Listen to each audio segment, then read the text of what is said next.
Good evening, everyone. Welcome to the Outer Realm Thursday night edition with myself, Michelle Desrochers, minus my little bubbly companion tonight, Amelia Pisano. She's got some things going on, so we're going to send her some love and well wishes and lots of hugs and hope that she has a really good evening.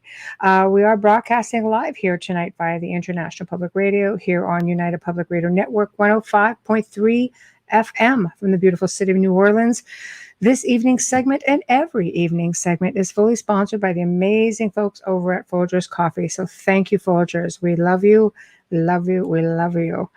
Tonight, we welcome back Chris Stiles to the show, and we will be discussing UFOs. And for those of you who missed the first show, he was basically talking about Canada's Roswell, which is Shag Harbour. So we're going to touch on that a little bit just for those of you who missed it. And then we're going to get into some Canadian UFO sightings and stories and stuff that he's got documented. So that should be a lot of fun.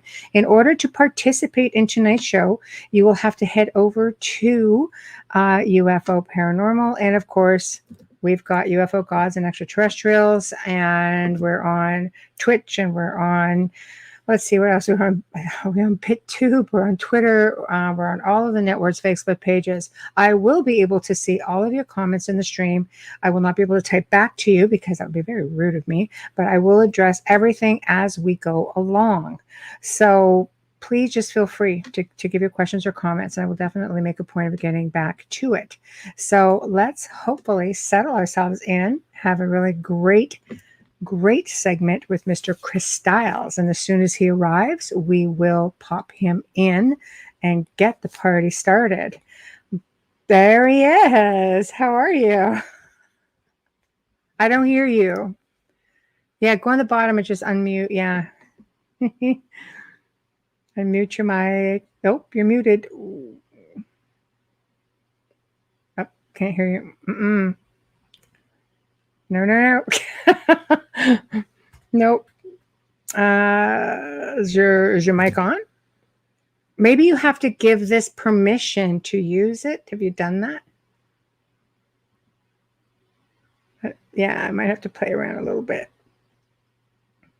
See at the bottom where it says camera and the microphone at the very bottom? Maybe just click on that and see. You may have to just give your permission for the program to use it.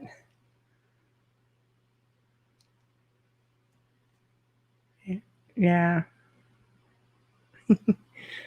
I know. It's fine. Oh, hey, Wayne. Glad you made it.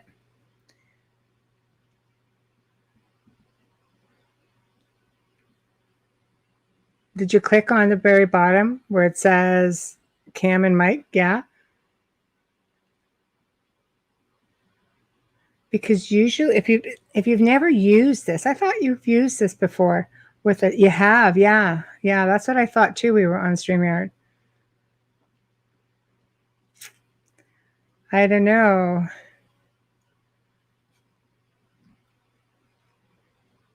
Camera looks great. We just need to get your sound.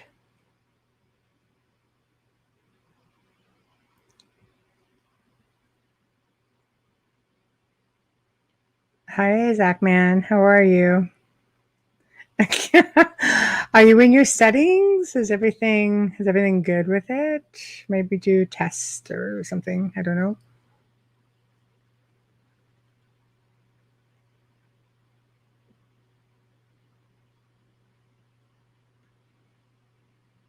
Do you want to try again? Do you want to pop out? Do it. Okay, let's do that. We're going to pop out. I will let Joe know, and we'll bring you back in. So maybe you might have to come in. Yeah, let's hope we can get that going. I want to hear all those amazing stories you have to say. Right? Okay, I'm just going to message Joe, and he needs to come back in. So let's just sort of watch out for that. And I will message him here also. Sorry about that, guys. This is just not cool. He needs to come back in. All right. So Doing good. Interesting day, to put it positively. Wow, Zach, I think we're right along there with you. It's been a very interesting day, to say the least, but it's been a crazy day. It's just been like insanity on the roads. For Thursday, it was just sort of like, what the heck? It's not the weekend. Well, maybe it is the weekend for some people. I don't know.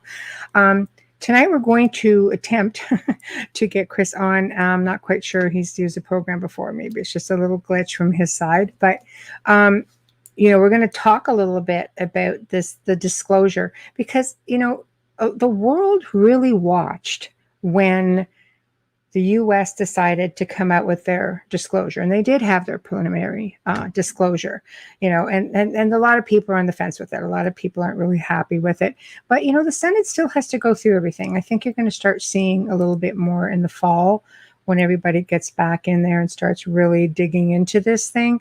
But the world was watching, and what people don't realize is not everybody hides information from their people. France, for example, is very forthcoming. They don't really hide anything. They see it. There it is. It's amazing just how out of the ordinary. Are you back? No. I have feedback now. So it's your volume up?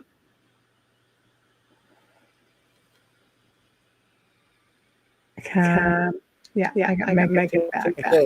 Okay, that's weird. Ooh, mega feedback. Yeah, no, that's weird. What's going on here? Let's see. I don't know, because I have feedback from everybody here. Okay, that's a bit better. No feedback. Oh, we lost them. Oh, Yeah, he's got to reconnect. okay. Yeah, I don't know. He's going to have to try to work that out. It's weird. It's a weird, strange evening. It figures y'all connect We so see strong. 3 screens. People are seeing 3 screens. Is that on? 3 screens, right? Oh, that's because I'm on.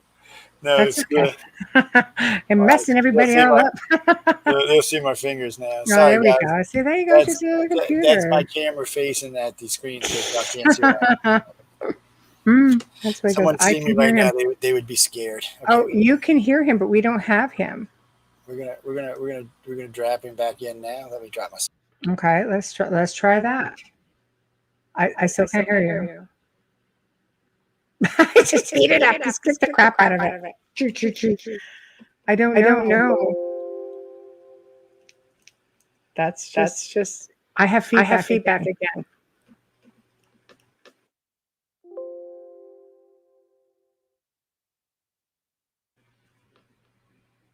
I still have mega feedback, and it's only when you're on, Chris. So, okay, good. See, feedback is gone. Okay, yeah, that's a great idea. Headphones. Let's try that and hope for the best. Anyway, like I was saying, not everybody. Oh, come on, feedback again. Not everybody keeps things from the public. France doesn't. They're pretty much open book, wide open. Russia actually disclosed a long time ago, which was a very big surprise. And there's tons of stories about their military out there, with not just UAPs and UFOs, but also with extraterrestrials. So what's up with the... Well, there we go. No, can't hear you. I don't know, but I got feedback still. Lots of feedback, Joe. So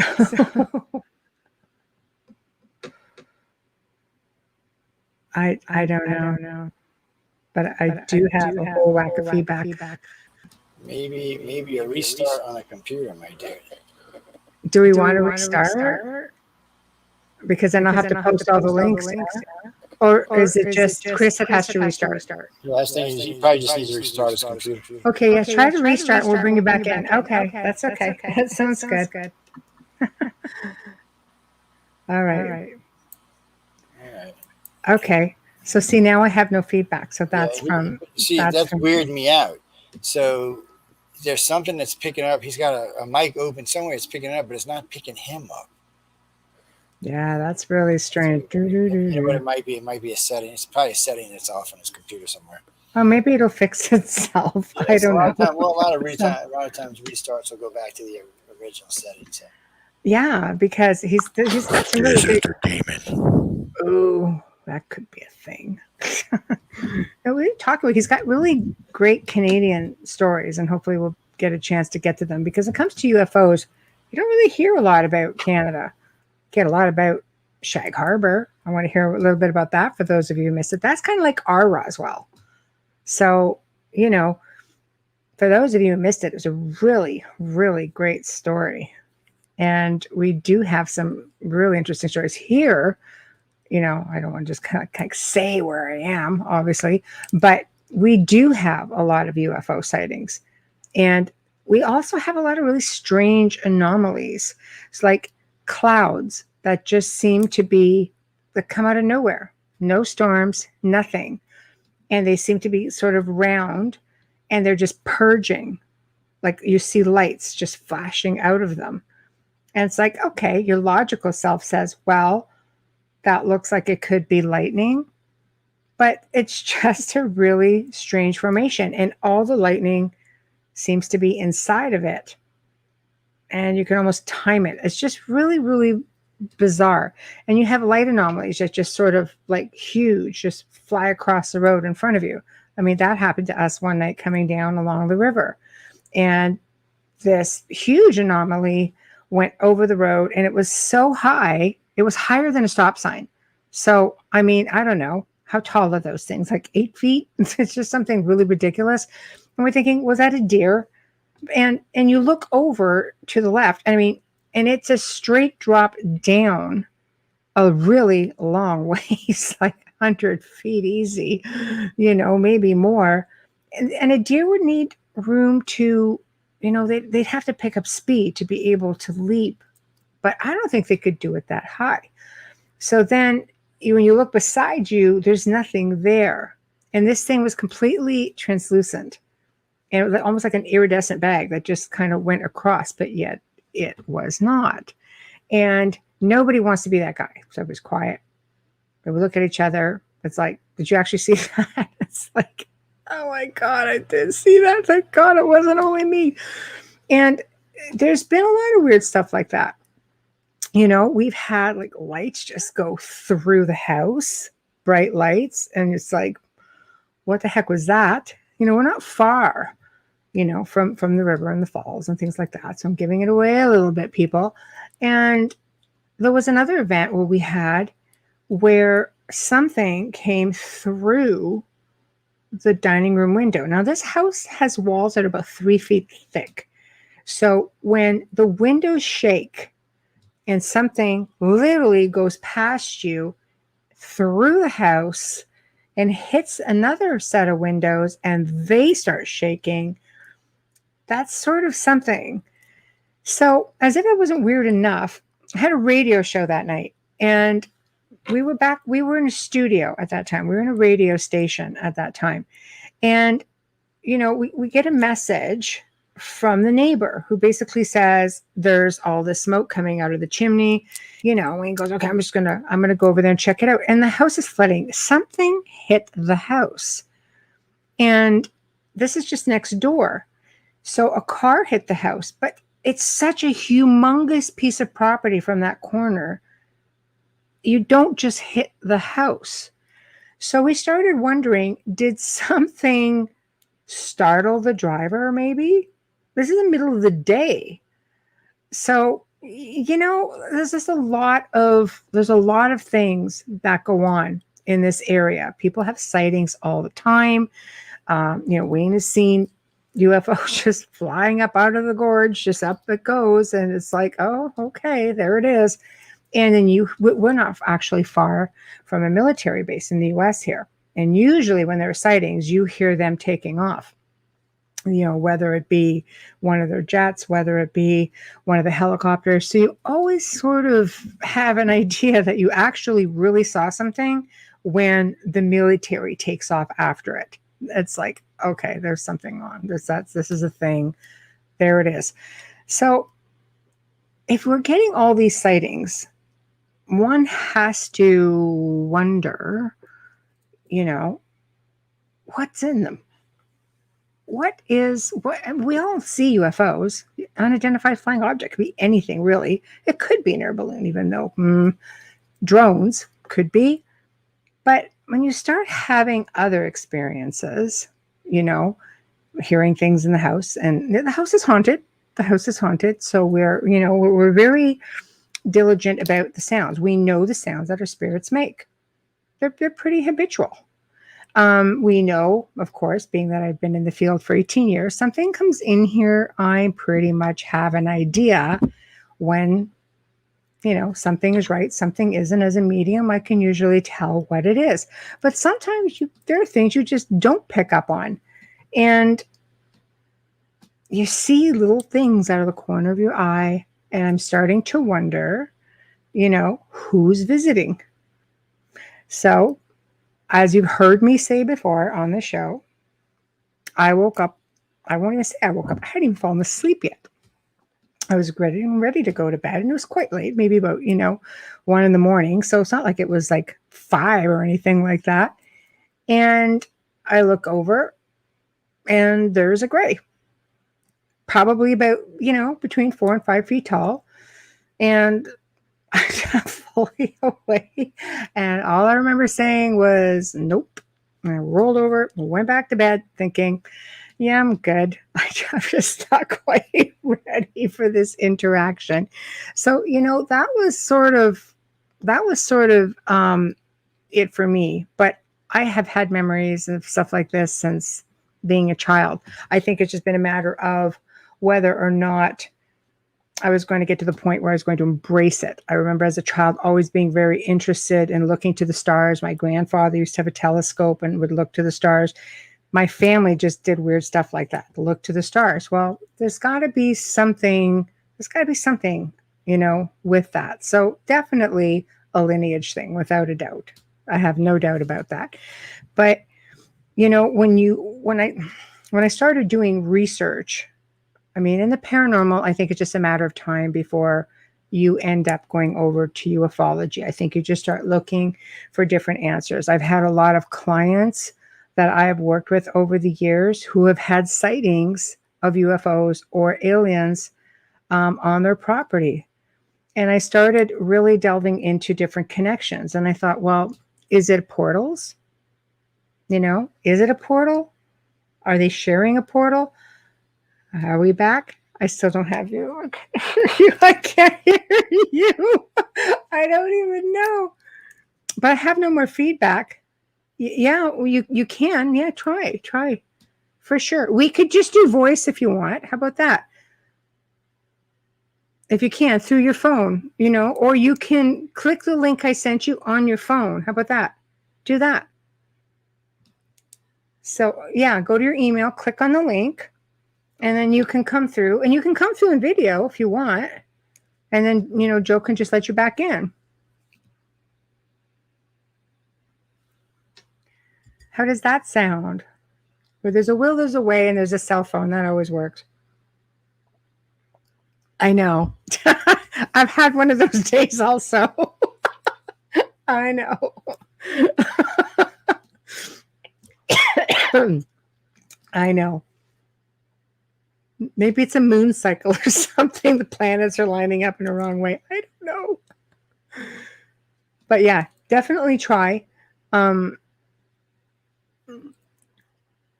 What? Is it gone? You want me to send it back to you? Okay. I'm going to do that. I'm going to send that back to you right now. Okay. I'm doing it. That's it.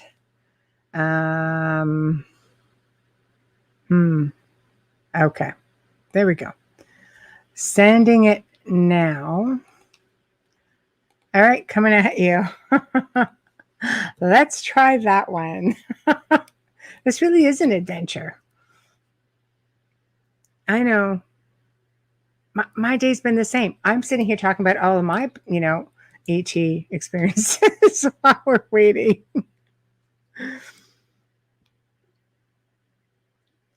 It should come. It just sent. It shows sent. Yeah. Okay. So try that, and then we can just drop. Bring you in on the one and drop you in out of the other, or you can just talk to me that way. Yeah. So Joe, you'll have to let him in again if that's okay. Can you get in? You just have to click on it with your cell phone. Really? It's just this crazy. I don't know.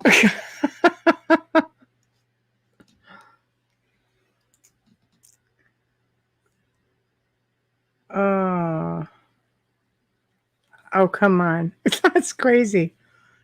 That's crazy. You should be able to just click on it and it'll just bring you right in. A lot of people come on and use their cell phones. Maybe somebody just doesn't want you talking. I don't know. Um, I don't know if we can call through that way. I think you have to, yeah, kind of do it through your camera. And I can't just stop the show to do another format. I do apologize. That's just not cool. It should just click on and bring you right in. I don't know. Is it happening? It might be. All right. Woohoo. Yeah, as soon as it brings you in, you should be a-okay. Yeah, as what Wayne says, that's what I'm thinking on the not wanting him to talk. Dun, dun, dun. Dun, dun, dun, dun, dun. Maybe, maybe, maybe. God, we had so much good stuff planned. Is it happening?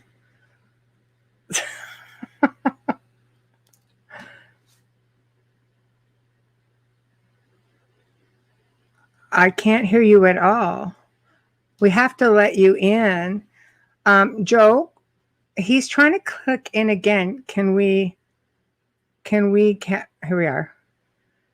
He's trying to get in, I think, through his cell phone, which isn't the first time. I mean, our hosts do it. Is there any? As long as he's not on Safari, he's probably Oh, all right. if you're on no, use Chrome. Yeah, use Google Chrome. Google's the best way to do it. For some reason, it recognizes Google. Yeah, copy and paste the link to Google Chrome if you can, if you have it on your phone. Yeah. I don't know. It's like playing charades. This is great. I don't know. Yeah, I can't hear you. Are you on Chrome? Or... I tell you what. Before you mess with your phone, look underneath where it says camera and mic, right there underneath your picture, and it's got a little cog wheel on it. Click it, and look and see it. It's going to say camera underneath. It's going to say click it to audio, and you can see what mic you're using. It'll tell you if you have it's a little thing in there. You can change the mic setting. It's probably on the wrong mic setting. Is what the problem is. Oh, you mean for the computer? Yeah. So he can just click on you can click on the cog and mic right there. See, it says mute, stop, cam and mic. Click on the one that says cam and mic, and then when you get in there, click on the one that says audio, and you're going to see one at the top. It says mic. And it's a pop-down box, and it'll probably have a list of different mics you can use. You might want to go through them and see which one it is, because obviously yours isn't on. So, can you hear me now? Oh, yeah, we got you. There you go. There we go. Sorry, guys. Eureka. Wow. I forgot that feature was in there. I just remember while we were talking. Anyway, let me get out of here. I'm so sorry. I've never had this happen before, and an hour before your show, I was on the Canadian show and had no issues. Oh my gosh, haven't touched any. I'm so sorry about that, Michelle. No, that's the okay. first time. Wow. Hey, believe me, I can talk and talk and talk. And I was just talking about the experiences that we have here in the falls with crazy. Oh, I'm getting feedback again. There. Nope. Is that better? I have a little bit, but it's not too bad. Here, now we'll go to this. Okay. Yeah, we have echo. Absolutely. We're working on that. Thank you. There. that Nope, better? no more echo. It's perfect. I can No still more. hear you. Okay, great. Okay. Wow. So, That was too hard, you know? well, I'm glad that you actually made it because it's Oh, just like yeah. Well, you never give up, eh? But, no. I know you just have to keep going. But I'm glad. It's just very, very weird because it's just a link, and as long as you give it permission to use it, you should be able Oh, to more than log in. Better. There we go. I've had Okay. several things Such ever is since live it wanted to. radio. Yeah. Absolutely. Ever since it wanted to go to Windows 11, I've had these little glitches, you know? But usually though, the only one that StreamYard does not get along with is Safari, unfortunately. No, this is Window on Chrome, you know? Ah, so you should be okay. But I'm glad it's all good now. Anyway, Yeah, I moving know. along. Woohoo. Moving along. So how have you been keeping? Oh, I'm good. I'm fine. Except for I now. staying out of staying out of trouble. Had both shots of MRA vaccine, etc., Ah, there we etc. Life's go. good. Oh yes, There we yeah, go. yeah. The Oh, you need to government. turn your volume up a bit, apparently, I'm told in chat. All right. God, pushy people, eh? Is that working? Are we getting there? A little, we're getting there. More? More. How's that? That's better, right, guys? Can you hear him okay? Yeah, yeah. Yeah. Let's go. Let's go All with right. it. That'll tell us if it's not. Now you're distorted, but I can live with it. I grew Okay, up in just a like rock more, and roll band, more, so you know. more. You need it more? Can you just pop it up to the top? Yeah. Like there we go. Let's see if we can get more out of this setting here. Afraid to.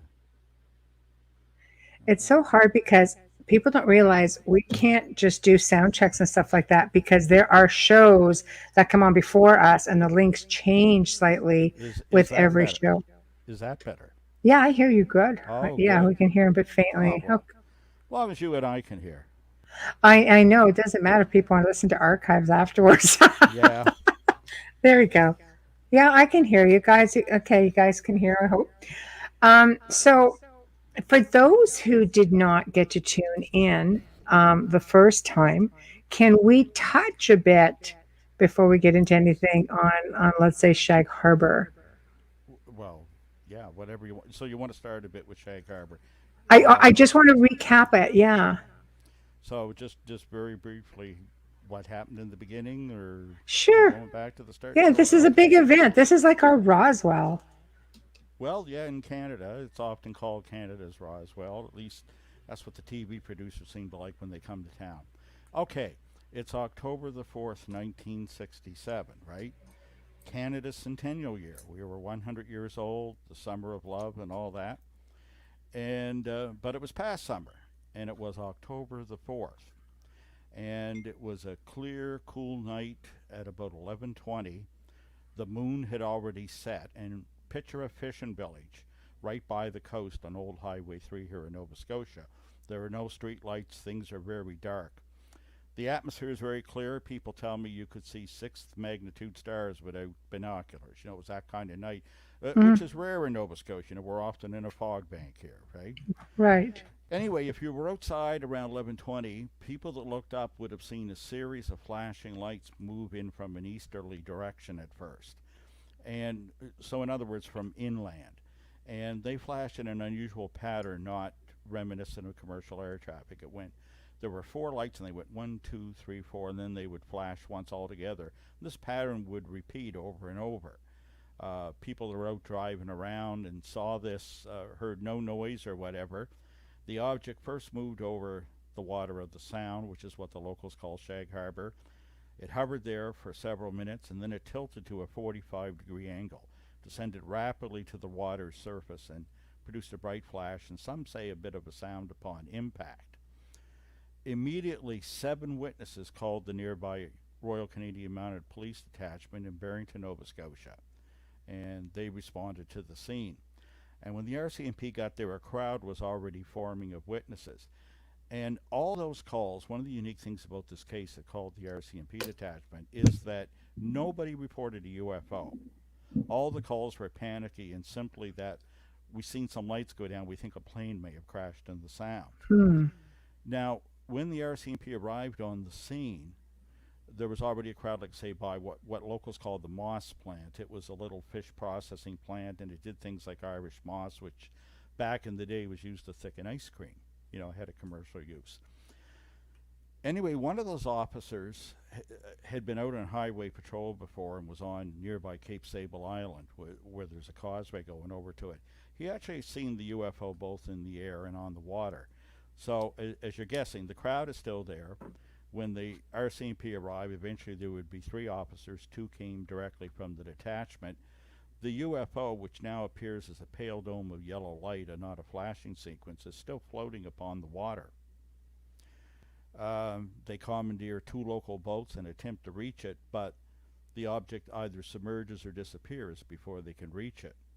They contact the Rescue Coordination Center in Halifax, nearby military bases, and the Coast Guard responds with a lifeboat from a life station that's located in Clark's Harbour, which is 12 miles away. It's so quiet in this fishing village, by the way, when the engines start up 12 miles away, they can hear that in Shag Harbour. Wow. Because, of course, these guys are just motoring there.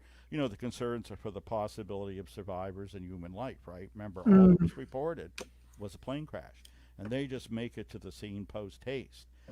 When they get there, the lifeboat and the 2 civilian boats that are commandeered by Mounties that head out on the water, what they find is a streak of dense yellow foam that's 80 feet in length and about half a mile long, and it appeared that the object was heading toward open sea.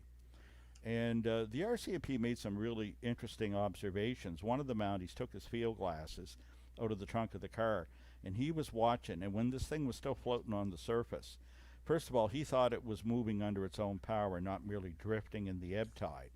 And it passed by a large local buoy that's moored there to this day, that's known as the Budget Buoy. And when it passed in front of it, it completely eclipsed that, which means it had to stand at least 8 feet out of the water, above the water line. So this indicates something with some size.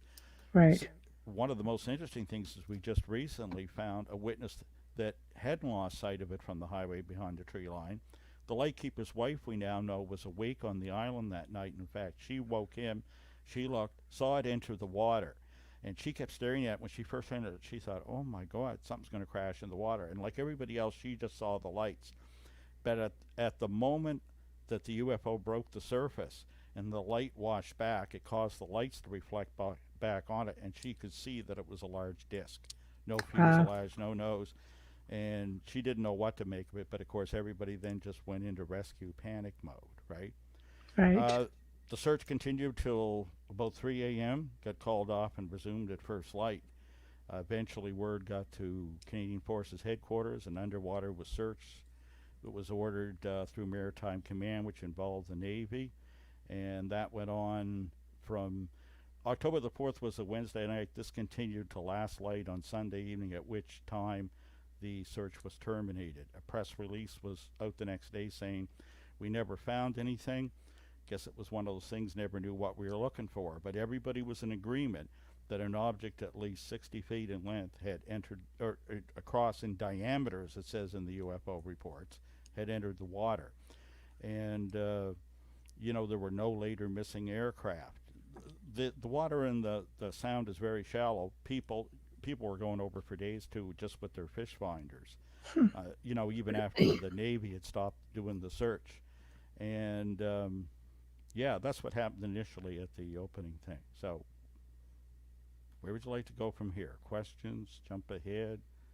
Yeah. Well, hey, it's your show, man. Wherever you want to take it. Well, I'm doing whatever. It's just whatever. Yeah, I just wanted to give a recap because it really isn't something that you hear about. There's not a lot out there on Shag Harbour.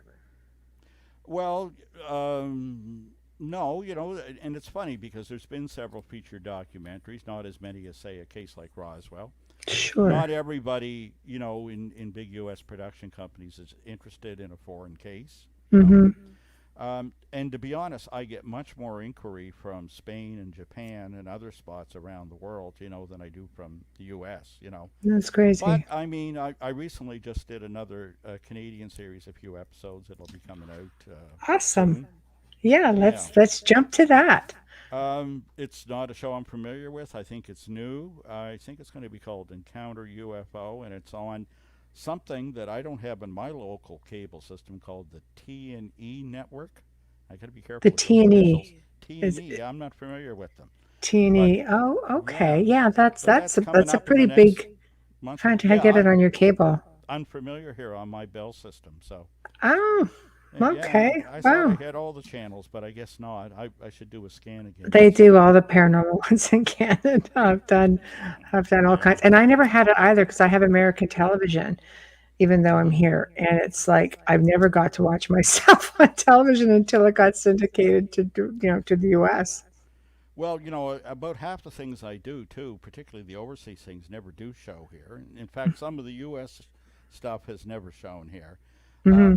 I think the funniest thing is I had a relative once who was stationed in Moscow as a protocol officer with NATO, and he called me up. He says, "You're not going to believe this. I'm watching TV in Moscow, and you're on TV speaking I Russian." know. I love the international stuff. It's like, really? Yeah, How'd I do? and Because I I said, haven't even been able to see it. Send me a clip. I want to hear myself speaking Russian. What kind of That would be voice they cool. would have assigned me. Yeah, yeah, Right. yeah. That was cool.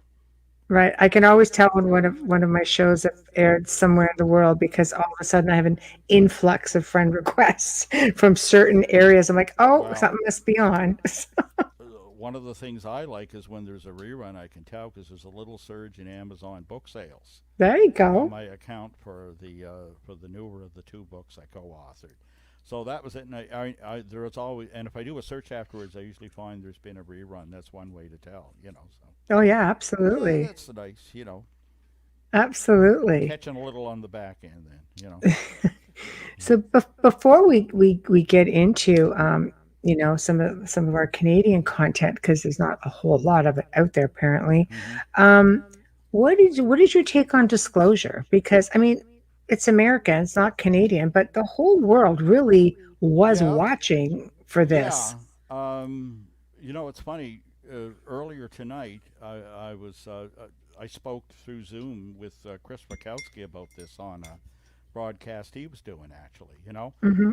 And there are people here that are very excited about it, very pro. I am not one of them, and I can elaborate. I can tell you why. Yes. Um, and let me put it this way. First of all, I have lots of friends and colleagues that are very much within that movement, including my last co-author is very much Graham Sims. Mm. But I am not. And here's the thing. At the same time, I do believe that the government has information they've not released and, no more. I'm not saying that. But I certainly do not believe that we have, like, certain knowledge or treaties with the aliens or, they have the answers or things tucked away in hangars, right? I'll give you just one good example why I'm very dubious about it. And by the way, I must say my disclosure friends are very kind, and they know with all sincerity I tell them, you know what? I hope I'm wrong on this one. Because I don't care where we get the answers as long as they're certain. I hope someday they rub my nose in it. Yeah, And they just laugh. They take it well. I But they agree. know where I'm coming from. No personal attacks or anything, Hmm. right? Here's the thing. I mean, I used to argue with this with Stanton Friedman. God, I miss him. But he was just one province over, and when I'd go borrow boxes of documents from his basement, here's one of the things when disclosure would come up. The only thing him and I, and it came sideways, like at a tangent from us, when I would question something about MJ12. I was okay with Roswell. I was okay with, most of his work. Him and I got along great, worked on things together. But, I was very dubious about, some of the things about MJ12 and the trouble and with some of the documents. And he would talk about them to me, the ones that he said, well, that one's in my gray basket, Chris, is what he used to say. But here's something to come up. I told him a funny story because, I can't remember, I think it was 96. I was down in North Carolina. And after a conference, somehow I ended up going to a movie with Phil Klass. Believe it or not, he invited me to supper or something. And I can remember the movie was just, and there was a group of others, but he was amongst them. And he was talking to me because he really liked my presentation on Shag Harbour. And unlike Stanton, he told me he remembered the case well, and he seemed to. And he actually admitted to me, he said, Chris, He said, something did happen there. He says, I'll probably put something on one of my blogs or websites. Don't let that bother you. He goes. He was very gracious about it, and I just laughed, right? Anyway, we went and seen that movie that had come out, not one of my favorites, Independence Day. Right. I don't know if I you've seen actually that. liked it. Well, I'll tell you. I'll tell you what. It's out there, but it was hilarious. Yeah.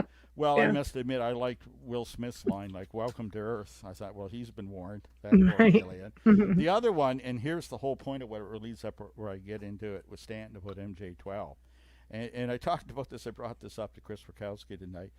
Is that after this, and I told Stanton that, he just rolled his eyes when I said I hit supper with Phil Class when I was down south last time, and he said, well, that must have been enlightening. And I said, you know what, he asked me what I thought in that scene where the actor, it was Bill Pullman, wasn't it, plays the president, Mhm. and he That's right. yeah, he asked Zaitz, how come I didn't know about the aliens, right after the invasion begins, right?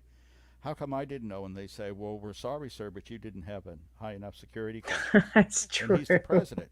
And Yeah. Class said, you know what, it could work that way down here. And I thought, really? I said, but can't the commander-in-chief or president fire people and put directors into these things, right? And then something dawned on me, and I asked Stanton, and he had trouble with this one, and I don't think he ever forgave me for the question. But I said to him, I said, one of the names that bothers me on the list of purported members of MJ12 more than the others, and he was guessing, and he said, Donald Menzel. I was like, no, and he named a bunch of them. I said, Roscoe Hillenkoetter. And he said, Roscoe. I said, yeah, it bothers me that Roscoe's name's there, and here's why. I said, he had quite the naval career. He rose to rear admiral, did intelligence with them mostly, but, he served in warships in the big war, right? Hmm. But here's the other thing.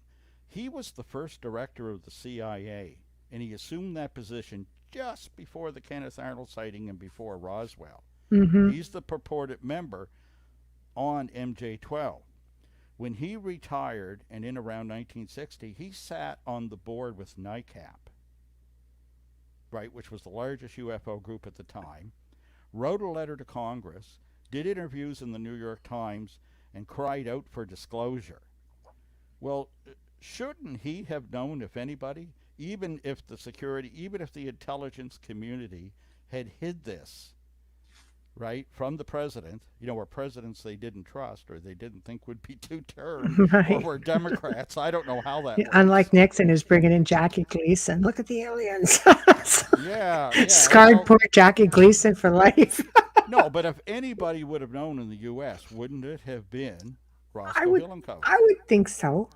But all his activity up until his death, and by the way, he was even alive when the first Roswell book came out, The Roswell Incident, which was written by Charles Berlitz and William Moore, right? Right.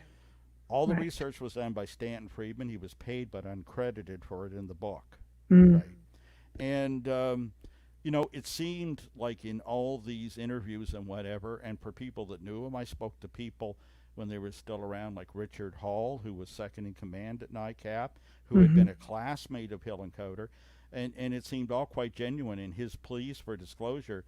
Wouldn't he have had access as first director of CIA, as whatever? That's the thing, is I think a lot of people had access. It's just, But why then was again, he everything said being he hidden? thought the Air Force had the secret files. Right? Sure. Let's go with that. And then when I said this, I can remember Yeah. at the table with Phil Class, there was a young guy, and he held up his hand, and he says, you know what I think happened? And this was before the book came out, the day after Roswell. He said, I think Phil Corso kept all that material and held it from the intelligence community so they wouldn't have had it to give to Hillenkoetter or MJ12 or whatever. Hmm. And I'm like, uh-huh. And when I finally read the book and it come out, in it, doesn't he say, well, I certainly wasn't going to give anything to the CIA, he says, because they just hand it to the Soviets. Oh, burn. That's Well, yeah. So That is a theory that so has who floated knows? around up there. So anyway, it seems to me like the whole security system in the U.S., I mean, you're never sure you'll get an answer when you get an answer. And when people ask me, I go, oh, God, down there it's worse than my country. It's a dog's breakfast, trying to get through. Who would But really yet we know or have disclosed access? first, didn't we? Canada disclosed first. I mean, along with Russia, there's all kinds of them that disclosed Well, about there's 3 all years ago. kinds that are, at least what I call small D disclosure. Yes. You know what I mean? Yes. Nobody stood up and said, and canceled, cleared their desk for the day, and no president or prime minister has said, yeah, okay, we know they're here, and it's never been. There's been lots of small D disclosure, Mm-hmm. yes, but Yeah. that capital D. And listen, if that were the case and you were going to do that, like, remember my question, the Hillenkotter thing really bothers me. He would know, but let's say some presidents know and some presidents did not know, Right. right? Which is a theory. Yeah, I mean, I've had people there that worked in the intelligence community that said, well, we told Ronnie Reagan, but we didn't tell Trump. We told, I'm Mm-hmm. like, I don't know how you made cut or what the deciding thing I think is, it's right? Democrats and Republicans. I think it's pretty much falls into to all the Republicans, but the Democrats, meh, meh. Well, we'll see what side it falls on if the aliens are admitted to, if they are indeed here, and they get the vote. If they, if they come under the umbrella of the Constitution, if they get suffrage in the vote, well, we'll know then. We'll know. What side it falls on, yeah. But, Hmm. I've even had somebody tell me there that they were pressed up against the door the day that Prime Minister Brian Mulroney, boy, that seems like a long time ago, It does. was late showing up in the Oval Office to meet with Reagan, and they kept everybody waiting outside for an hour. And one of the reporters told me, and he was right outside the door listening to the crack, and it took about 20 minutes, but Reagan told Brian Mulroney about the aliens, and it took him about 20 minutes to convince him he wasn't joking around. And this man swears to it. Well, you could say, Chris, that's just another story, and you could dismiss it. That's typically what I would do, by the way. But here's just one thing to consider. This guy had leaked some things to me before that have stood up, and I'll give you an example. Remember I talked about that trip? I mean, I made a couple dozen trips to the U.S. over the years, to present at MUFON conferences or whatever. Mm-hmm. The one I mentioned about in Greensboro, North Carolina, the one where I had this amazing supper, whatever you want to call it, with Bill Klass and others. When I went down that time, just before then, this would have been the July 4th weekend, and I can't remember the date it was released, but before I came down, I was told by somebody by this media person, that there was going to be a big announcement from NASA that they might have discovered extraterrestrial life. And he said, not necessarily intelligent life, might be simple life, but there's going to be a big announcements coming out. Well, I'm like, yeah, and he really stressed, no, it's going to be big. The president's going to be involved and all this. And I thought, yeah, okay. And this guy had given me tips over the year, and but I kind of thought, yeah, okay, well, this ain't that. It'll be something maybe, okay, Michelle? But here's what happened. So on the way down, I remember I met some people that I ended up doing a few things with in the field. The first one I can remember I bumped into was the journalist Antonio Eunaeus. And I think I had a connection in Newark, and we recognized each other. And it was my first trip to the U.S., in fact, that one, and first of many. And, we flew together and sat in the seat on an almost empty 737. And after we we're talking about this, what was up, talk shop in the field, I said, listen, have you ever heard a rumor you get around that NASA is about to announce that they may have discovered extraterrestrial life? And he said, no, I haven't heard nothing. And yeah, so I let it go. I didn't push it. Well, when I was down at the MUFON conference, I got to, I already knew people before I came, from dealing with them, from the help they've given me, people that had sent files, everybody from Jan Aldrich to Rob Switek, people like that on the fund. And of course, at the time, Walt Andrus was still the director, right? So Walt and I'd helped him with a bunch of Canadian cases that had gone awry up here. So it was the first time we met face to face. And then he was like, so I asked Walt, I said, you ever heard? No, he said, haven't heard a rumor. John Schusler was there and others. I asked, nobody heard a rumor. And I said, well, okay. And I said, but this guy said everything he says seems to hold up, I can't remember how many days it was later. That's a matter of history. You could look it up. But I can remember watching TV. I was somewhere else doing a presentation. The next thing you know, they have a press conference with Bill Clinton, right? This was the press conference he had to announce the findings and about the Allen Hills meteorite. And that was all. And the clips from that, remember, had been incorporated into the fictional story in the movie Contact, right? But Right. the actual broadcast, he comes on, and says, it's preliminary, but we do believe they found microfossils of life, indication of a second genesis on Mars in fossils that have, and I thought, wow, buddy, come through for me again. And, several people call me up and say, who leaked this to you? How did you hear that, right? Anyway, remember the story I told you previous? This guy told me that he had his ear up against the crack of the door outside, with all the reporters, whose legs were going to sleep, waiting, being constantly delayed to meet, that first meeting of, actually it was the second meeting of Mulroney and Ronnie Reagan. And the next thing you know, he claims that he heard Ronnie Reagan tell him that, yes, there are aliens, we know, and blah, blah, blah. So, to this day, it makes you wonder why they would tell Ronnie Reagan, but they didn't tell Obama, they didn't tell Trump. I don't know how. That's one of the big questions. But maybe it's how the question is also posed. So people look to the stars. Is it possible that life is already here? Is it interdimensional? Is it in our oceans, in our mountains? And absolutely, it might not be ET. See, there's one of the things about my work. Everybody says they have an open mind, but for a lot of people, it's what I call alienology. Okay. They're out to find proof of ET.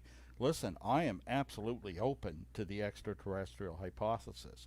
Right. And I think in a lot of cases, Shag Harbour being one of them, that's what I'm seeing the indication of behind it.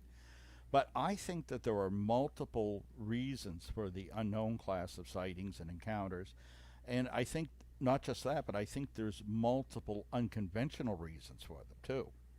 And yes, some could be ET, some could be interdimensional or a super intelligence, and some sightings, some recent ones, including that one I had in 2018 where there's video and a bunch of people saw it on Cape Sable, to my mind, looks as if it could be an unrecognized life form on Earth that isn't normally visible, that's part of what I call a shadow biosphere. Just among our own, right? And that's something that's being examined and considered quite a bit. There are several pages about it even in Wikipedia. In biology is going through a revolution where they're looking at things like, was there an earlier RNA world? Was it superseded by DNA or by panspermia or both? And they're even considering that there's unrecognized life forms among us, like even odd things like desert varnish could be a life form. So, there's those possibilities, and you've got to look at it. And I think you can tell by the appearance, the behavior. There are other clues, but I think there's multiple things going on here, which to me, of course, it's a bigger challenge, but it makes it much more interesting. But to me, the extraterrestrial hypothesis is, of course, still on the table. There could be ET, and yes, he could be here. Yeah. Yeah, because what do you say to abductees? It's kind of hard to say to them that, no, your experience isn't real, or it's a perception of something that's happened. No, and I have only investigated one such case in depth. There have been a number of claimants here on the East Coast and in Nova Scotia, right? There's only one case that compelled me enough that I went to in depth, and this is really funny. It kind of drugged me in. I had no interest in it, and that may sound a bit odd, but people who know me realize for years this guy was caught up in the nuts and bolts and the paper chase and the meetings in parking lots. And, I like it. Like the deep throat. You're like the cigarette smoking man on X-Files. Just going to meet and then get some information in private. Hopefully just a little healthier, but maybe so. Yeah, hopefully.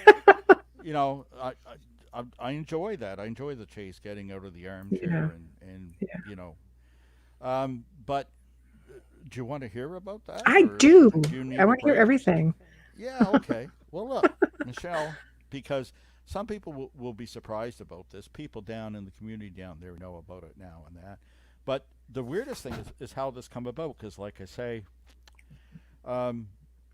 my first little American book that came out way back in 2001 about Shag Harbour, that first little effort, God, believe it or not, in the beginning of the manuscript, that thing was 3 times as thick, but, they were so afraid, at Del Bantam, a U.S. publisher, that somebody might sue, and I said, nobody sues in Canada. Nobody's going to, But everybody, they gave it to 3 different editors, and they all got their checks, so they all had to make a cut in that. And boy, that got thin. But here's the thing. Back in that time, I think it was actually before the book came out, Don and I had written to Don Ledger, who's still a UFO investigator here on the coast. Don and I still see one another now and then when he's in town. And I think he's still the technical affiliate for NARCAP that investigates pilot sightings and that, right? Mm-hmm. But as early as 1999 and a few years before that, Don got interested in the abduction phenomena beyond what we were doing with cases like Shag Harbour and landing cases and NARCAP, his pilot sightings that he was just obsessed about and did such a great job on. Well, he was looking into a few of these cases, and several times he would ask me, like, are you interested in this? Would you like to come down? And I was always, no, man, count me out. I said, listen, if what I'm saying did happen, those things are certainly possible, but I'm so busy between what I'm doing here and still doing a 9 to 5, being a musician and all these side gigs and UFOs, I don't have time. I said, it's not my thing, Don. And I said, look, I don't know what you do with it even when you find pay dirt on that. In the end, it's a person's personal thing. I feel for them. It's just not for me. And he say, okay. And he tried a number of times to interest me, and I always passed on it, Michelle, right? Well, one day he came to me and he said, listen, I got one case that I'm really perplexed about and really impressed with. And he says, I'd love you to come down once just for an interview and meet this girl and get your impression, because I would value it. He said, it's important. And I thought, well, I couldn't refuse him. This guy had been a great colleague. We worked on so much. It was so hard to get that first little book out about a Canadian case, I said, well, of course. So we went back down.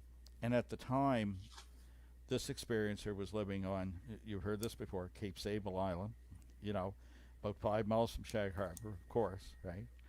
And she was married, had a good marriage and some young children. We went to the home. And I had a rough idea. Donna told me what to expect. Well, that night, we went down a weekday night. I think we arrived, it was late-ish. It's about a 3-hour drive from Metro, and we weren't well planned, and we were all night owls at the time, so I think we arrived, it was like 8:30 at night, and it was very foggy, I can remember. And I think it was like late spring. It was cold out, but not freezing. So anyway, we went to the home and had a great evening there, and she went through the stories. A lot of her experience was typically what you'd get in most abduction scenarios. There were a few quips.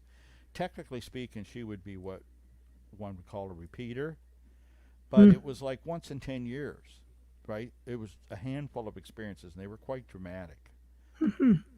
So anyway, it was real interesting.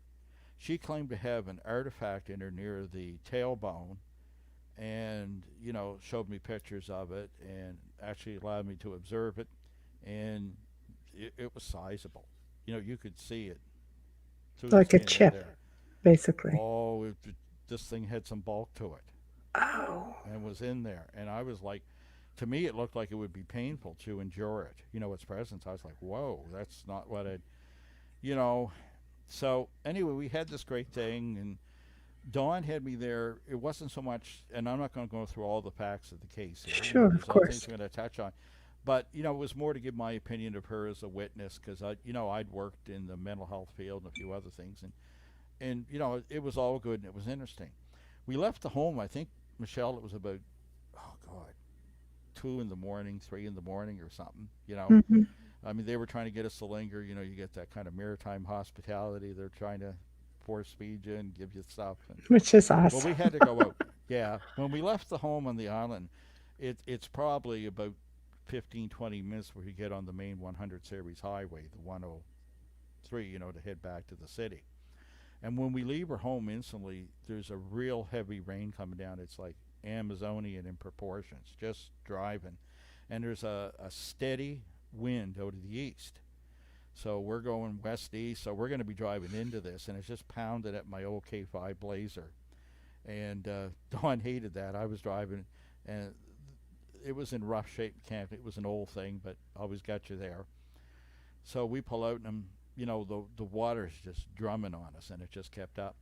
and I never turned the radio on, which was my habit. He sat there, and even though we've been there, we were kind of talked up. We never started talking, and I figured that's good, Dawn. This is going to be a long drive. Let's just head back. We'll talk about this later.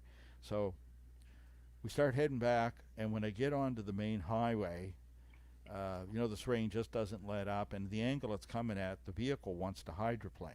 You know what I mean? So I'm not going to be able to make real time, right? Mm-hmm. Oh boy, this is going to be miserable. And I'm starting to think, maybe we'll stop in Shelburne on the way back. There's a 24-hour Tim Hortons right by the exit ramp there, because this is going to be a long night. We're just a few miles coming into Highway 103. Hardly made any progress. And I'm starting to notice this faint glow around the vehicle with a greenish tinge to it. And when I talk about a glow, picture this. It's not like a light shining down from above, but it was like a torus of light, like a giant hoop or donut around us. Right. But it was very, very pale at first, Michelle. You could barely see it. And, none of us had still talked, and it's just getting to the point where, okay, I'm sure I'm seeing it. It's not just a trick of light. Had or a few the moments heavy of those rain myself. Yeah, it's like that. reflecting back What? the lights, but there's Yeah. something, 'cause it's going right around the vehicle. So I'm the first one to speak, and I say to Dawn Ledger, I go, Dawn, I said, tell me you're seeing this. I'm going to be that guy. Did you just see this? And his response, I'll never forget, was he goes, yeah, but I wasn't going to say anything. Dawn was so tired, I could tell. And just as soon as he makes that comment, the light gets much brighter, like you turned up a dimmer switch. And you're starting to get this white flashing, just you couldn't tell where it was coming from, and it was like when somebody's arc welding and you're too close and it's just blinding you. Mm-hmm. So I start slowing up because it's actually difficult to drive. All the time this is happening in the middle of the night, we're not passing a vehicle either way. We're alone, right? And that section of highway from Barrington to the next town of Shelburne, there's nothing but alder brush and softwood. There's nothing and nobody, right? And that's where we are. So Dawn says to me, next, God, I remember this like it's yesterday, and this is in the book, I think, all of it. He says, like, whatever you do, don't stop this thing, And he no sooner says that, and this sounds like it's scripted for a bad TV show, I can feel that there's ice forming in the carburetor. This old Chevy, the stove had rusted off that went from the exhaust manifold up to the carburetor. And when you drove in conditions like this, and it was just above freezing, in the rain, it would freeze. Now, it was an easy fix. Once this happened, you just have to pull over and shut it off. The heat comes up through the block. You're good for the rest of the night. You know what I mean? Right. And so he tells me that, and I go, well, Dawn, you're not going to like this. I go, but we're going to have to pull over and stop because I got ice in the carburetor. with the light, yeah. As I'm putting my foot down, I said, it's actually making it slow down. I said, if I don't stop, we'll be doing 5 miles an hour in about 10 minutes. I got to stop. Oh, he was mad at me. He was like, why did we take this? We should have taken my car. I said, it'll be fine. The battery's good. We'll start right up. I said, and besides, when we shut the vehicle down and put off the lights, we'll see if the light stays. Well, he wasn't impressed. He didn't like that at all. So we pull over by Highway 3, and we shut it off. And, geez, the light is still there, right? So, and the rain is just not letting up. So I start putting my jacket on, and he goes, what are you doing? I said, well, I'm going out to have a look. And I can't repeat what he said next. He was upset. He said, take your keys out, put your keys there. And I said, well, don't you try to start this till it sits for 5 minutes. We'll be fine then. So anyway, I go out. I'm instantly soaked to the skin, and I walk up. And I really couldn't imagine what happened next. It was really bizarre. But as I walked toward the ring of light in this pouring rain, and it was so hard just to look and to keep your eyes open because the water's stinging and that, you couldn't reach it. It's like walking to the end of the rainbow. It would move away from me. And yet when I look behind the vehicle, the back part of the ring doesn't catch up with my rear bumper. So I'm trying to picture what's happening. Like, did it get bigger as I tried to approach it? Or, you know what I mean? It just made no sense, right? Just a few seconds pass. I'm soaked to the skin. I just get back to the vehicle. And Dawn's sitting there, and I go, geez, Dawn. I said, did you see what happened when I walked toward it? He goes, I didn't look. So you just want to miss it completely, like it didn't happen. Yeah, I'm like, okay. So we wait a couple minutes, start the vehicle, starts fine. We're fine the rest of the way, and he said, "You're taking exit 26 in the shower." And I said, "No argument, man. I'll go for that Tim Hortons coffee. But right now, I'll have 2 cups tonight." And we drove, and this light stayed with us all the way to the exit. This would be like another 20 miles.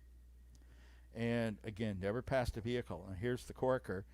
We take exit 26, and just as I take the exit, it's like somebody turned the dimmer switch, and the light just fades, and it's gone. But it So stayed with us right to the exit to the what's coffee shop. what's your take on the light? Well, I'll tell you mine, because the first thing we did when we get in is I asked Don, "What's his take on it?" I said, "What the hell do you think that? What?" I said, Nobody wants "Don, to be that guy. What's your take? I'll what do tell you you my think that take. is?" And his response to me was shocking. Remember, this is the guy that struck me down. Right. I can't say against my will, out of character, and I was glad I went, and I'll get to that, to meet this woman, to be, privy to this case. And the first time I went, into, I guess you'd call it an abduction investigation, if that's it. My role was just as an observer and give an opinion later, but I was there. And, so I asked Don, I said, "Well, what do you think that was?" And he said, "I don't know, but I don't think it was a UFO thing." You don't think Well, I it was said, UFO? I don't know what it was, Don. I said, "But don't you think?" I said, "Do you know how many times I've come down here?" He'd gone down quite a bit, but me many times more. I've been going down there for years. I said, "What's the chances that we go there and you tell me that and you bring me down the first time, and now this happens? I've never had anything. I never had a sighting there." Well, now I have had since, and that was on Cape Sable too, as you know. But so we talked about that for some time, had several coffees, went back to the city without incident, right? Mm-hmm. I never went down with him to her place again, or to any other case like this, right? And Don and I, over the years, were working on different things and would see one another occasionally, but not that often. 20 years later, 20 years, just a couple weeks before the 50th anniversary of the Shag Harbour Incident, I get a call from Heather Doucette, which is the name of this person. She's come out about her involvement since. She hadn't at that point, right? She calls and says, "This is Heather Doucette." She says, "I used to be," and she uses her previous name. And I go, "Yeah." And she goes, "I don't know if you remember me." And I said, "Well, I'd have trouble forgetting. And we went and met, and she told me she didn't get involved with the local UFO group down there, and she knew there was a conference coming up. And she said, "I'm thinking of coming out and telling my story there." And the night before, do we need a break or anything? No. Okay, good. No.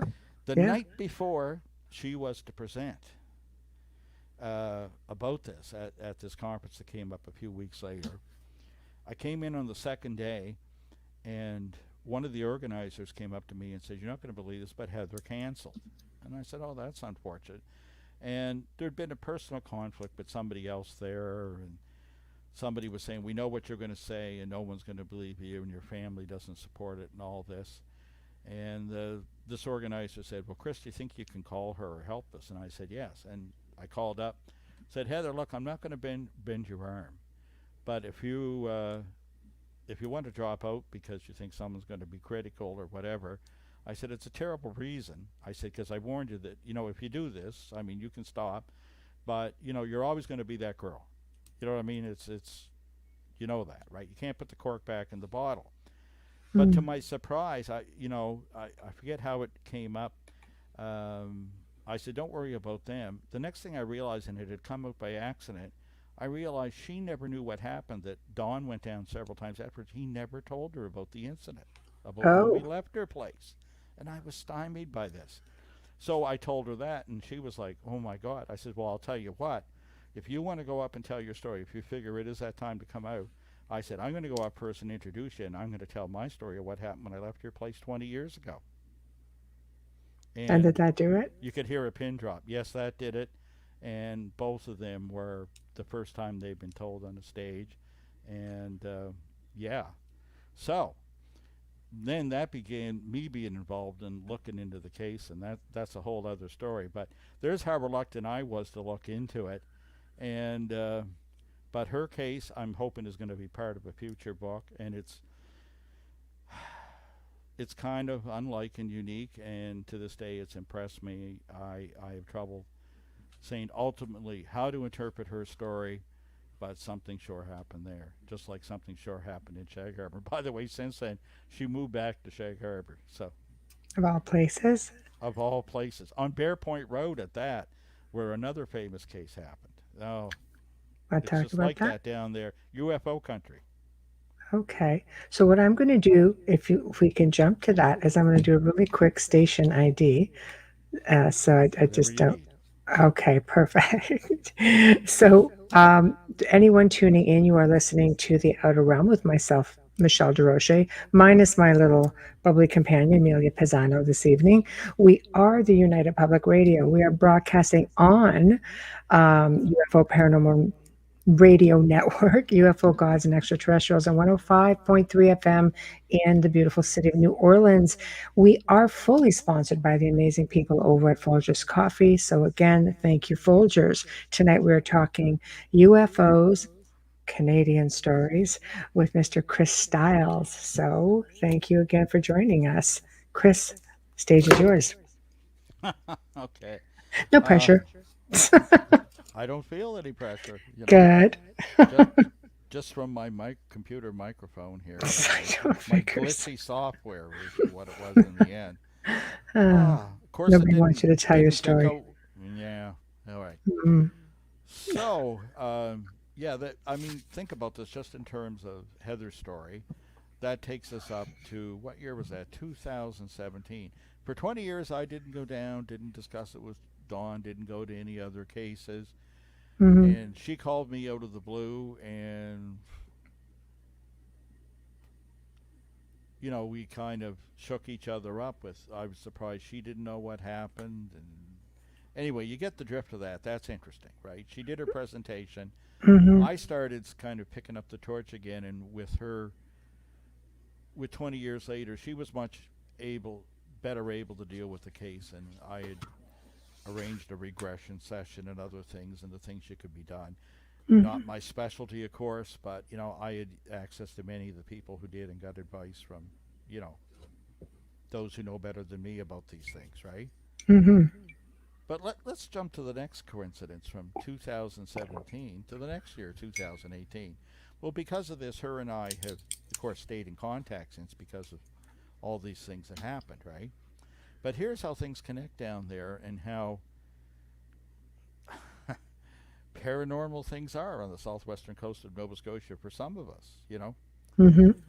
Um, in 2018, um, a friend of mine who's a I call him a film thingy guy. He's a bit of a documentary buff. That's done some short pieces that had them in a few film festivals. Was going down to film somebody uh, about a sea monster sighting, nothing to do with UFOs.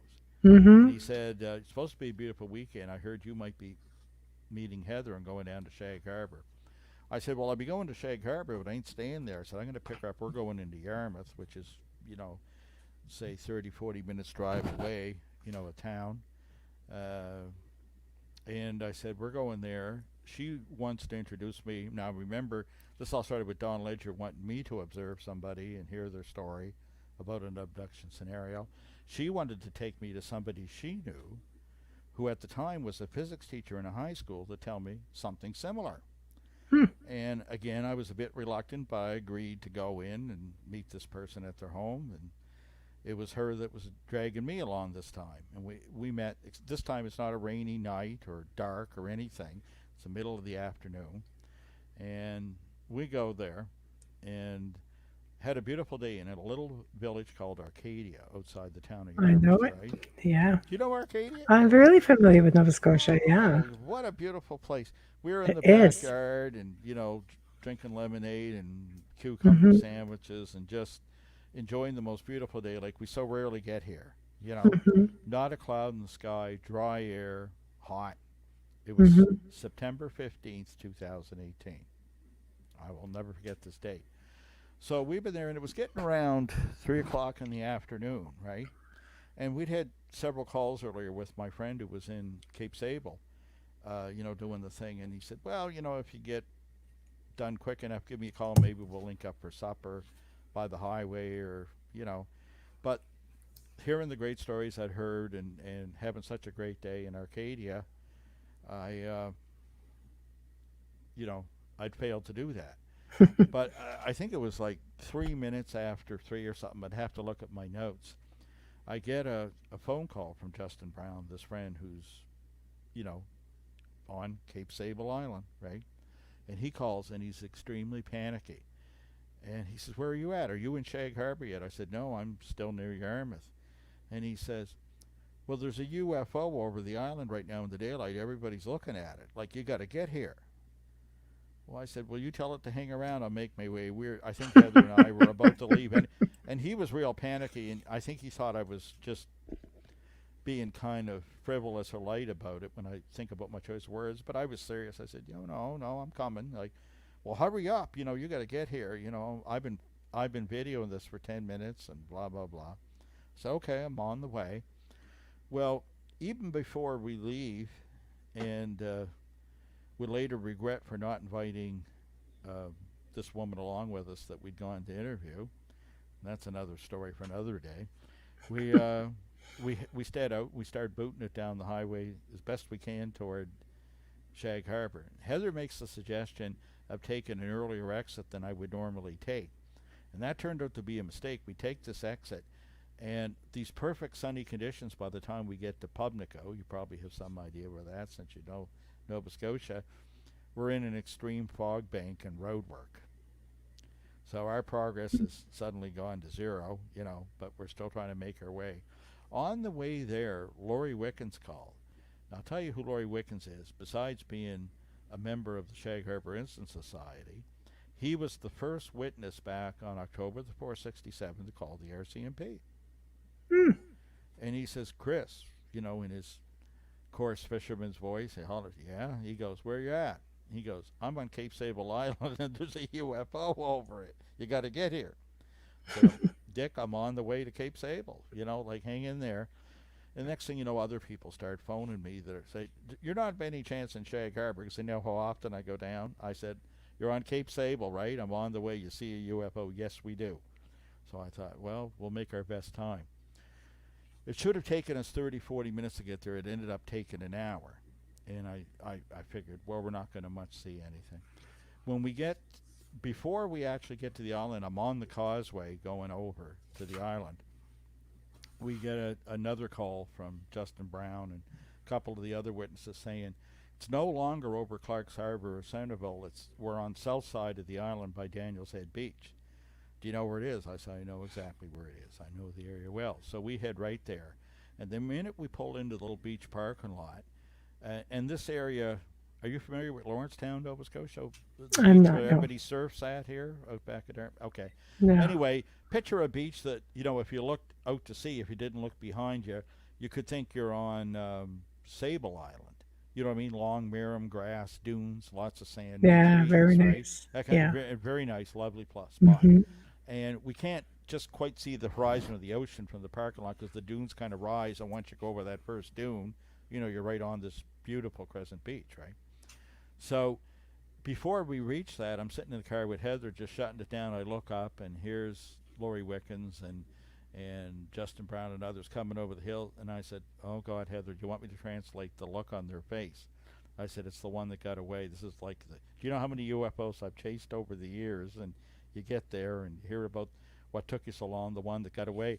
And literally as I'm swinging my driver's door open on the Kia, I hear Justin holler, man, what took you so long? Like, what are you doing? Like, oh, you should have been here, My batteries are dead now. Come with me to my Jeep. I'm going to plug this in. You got to see what I caught on my Canon camera, So we're trying to do that. Heather just walks toward the dunes, the pier over them and that. We're only there about a minute, and he's trying to hook up his camera to show me. And suddenly she hollers at us, it's back. So we all rush over the dune to the beach. And when I first get over, Michelle, I'm not that impressed. In the distance, when I look out to open sea, to the Atlantic Ocean, I see this bright, bright dot. And conditions are still good here, unlike that fog bank we went through on Cape Sable. again, you get this Windex blue sky, no clouds. There's a little quarter moon right down by the horizon, and it's bright and sunny and just the most gorgeous day. There's a light west wind at our back, and I'm looking out to sea, and I just see this bright dot. It looked kind of like Venus or Jupiter. There's nothing else in the sky but that horizon touching quarter moon, and not a puff or wisp, no haze or anything. And I'm like, okay, well, there's something there, and it's really bright. And after you stare at it for some seconds, you realize it's coming in our direction, but it's a few miles offshore. Well, as the time goes by, and and people are running up to me and telling me, well, when you see it, you'll see it's clear. It's like an orb, but there's a cube inside, and it's powder blue, or it looks like a peace symbol, but it's powder blue. Or people say there's some kind of beams inside, but they're powder blue, and So as it's getting closer and it gets large enough that it's no longer a dot, and you can just kind of see there's some kind of structure to it, suddenly it disappears like it's not there. It's like, and I couldn't tell, Michelle, if this is what's often described in these cases as instant acceleration, Right. or if it had just simply disappeared like to another dimension, just gone. Well, Justin says, well, you got to stick around. It might come back. He goes, it disappeared a few times before. And the group of us there, we get in a circle with all our backs to each other, looking in all directions in case it appeared elsewhere. But when it did reappear, about a minute and a half later, it was still offshore and coming toward us. But this time it's closer. And it's slowly descending in altitude, but it's still a few thousand feet up, I would say, right? Well, as it's getting closer, you can see the features in it, and you can tell it's three-dimensional. It's not like a projection or anything. By the way, we were all so transfixed looking at it, we didn't notice we're right down by the water's edge at this point, and a little rogue wave comes in, and we all get wet feet. We realize we're just entranced looking at it, and you back up, and everybody had a laugh, right? And I can remember it was the last warm day of the summer, really, that year in Nova Scotia, and there were a lot of people there just getting sun or in the water. I remember a couple of young girls were leaving. They were just holding their bags and clothes and bathing suits about to leave. And they come and they go, what are you guys looking at? And it started moving closer again. When we pointed up and they seen it, they just ran for their car. And I started noticing the reactions of the people. Some people would just grin and stare. Some were euphoric. Some were fearful. Others would just shrug and go, I don't know what that is, and leave. It was just the full gambit. And I was actually finding that just as interesting as, the data is the UFO itself, Anyway, when it really starts to get closer, I can remember Heather Dissette saying to me, if this thing gets any closer, we're going to have all the answers and see it. Well, I was almost a little fearful when she said that for a minute, because in that very spot, months before, somebody told me where they were paralyzed by one of these that showed up suddenly, and I'd never told anyone the story. Oh, wow. Well, the next thing you know, it disappears again. And this time, Justin Brown said, you want me to run up to the car and get your binoculars? And I had this great pair of Steiner binoculars, and at the risk of sounding like a commercial, I mention that because these are the ones that have that autofocus feature. And it's so handy in the UFO business, because when you look at something in the distance, if it's something soft or not detailed or it's foggy out, you're in focus, because everything from 60 feet to infinity, when these are preset, are for your eyes. So he just handed them to me, and I'm at the ready. And we look up, and on this third reappearance, it did something really weird. When it reappeared, at first it just looked like a black dot, and the black dot grew like a black disc, and it looked like a reverse image of the eclipse of the sun. Wow. And instead of seeing the corona that sticks out beyond the moon when it doesn't quite hide it, and flares out, the part that was flaring out was black, and it was almost like it was pushing the sky away. Wow. And then all of a sudden, just boop, it went back to its original appearance as a clear sphere with the blue beams inside, right? So I had the binoculars now. I put them right on and could see inside, and I could see lots of detail. And it was a cube inside a sphere, but you were only seeing like part of the cube. And there was some little spheres down in the corner, and you could see these kind of features. This closest sighting lasted only 30 seconds, and it was gone. And that was it. That's crazy. I mean, it really hung around for quite some time, didn't it? The whole thing was an hour and 20 minutes. Now, I got there for the last 7 minutes, but they were the best 7 minutes. And the reason I say that, It's not just because I was there, but I was there. The reason, what I mean by that is this: is Mhm. there's a lot of footage from earlier that people like Justin Brown took. He took a 10-minute sequence there before his batteries went dead, and they only went dead because he'd been filming the sea monster story earlier from a Mhm. witness. Um, but when that happened, um, in the earlier footage, it was just passing over the island at the zenith, and it didn't do any special maneuvers or disappear. You can see it clearly, but there was nothing dramatic, nothing that would, further the interpretation as something unconventional. But when we seen it disappear and reappear twice, and uh, that was very telling. You know what I mean? That was very exciting, right? Mhm. When it was finally gone and we were all talking about it afterwards, it was interesting because people seemed that were standing there that had watched it seemed to need a few moments to recover. Some of them were euphoric, some were giddy. They almost seemed like oxygen drunk. It seemed to have that kind of effect on people, right? Mhm. What a day. You know what I mean? The last time I'd seen something where I could say, Michelle, that was a UFO. I was 12 years old. And but think about it again. Who happens to be with me again? Heather Doucette. Lori Weckens, the original witness. And that's one of the first things we said, no one's going to believe this. They're going to think this is scripted. Why would this happen when we're all here, you know? Well, But, maybe because you've seen UFOs. Maybe there's a theory that I've been told that if you see them, chances are it's because you've been in contact with them at some point, or maybe abducted, because they allegedly scrub the memory, loop it. You don't know, but it's not everyone's meant to see it. I think some people can't see them, Yeah, I agree. even when pointed out. And I've seen that, right? And, when you think about it, Mm. I'm still learning things. I think the last time on your show we spoke of that Lower Sackville case that was so strange where the neighbors Yeah, disappeared. You know something since I think you had Elliot on as a guest, didn't you? The yeah, a couple of OCMP. times. Yeah, he's You had, awesome. yeah, okay, yeah. I got an email from him the other day, and he sent me a document somebody had put on Paul Kimball's, I think, website or blog site. Paul, by the way, was Stanton Friedman's nephew, Oh, very still nice. alive. He's a filmmaker and still dabbles in matters UFO and other paranormal things.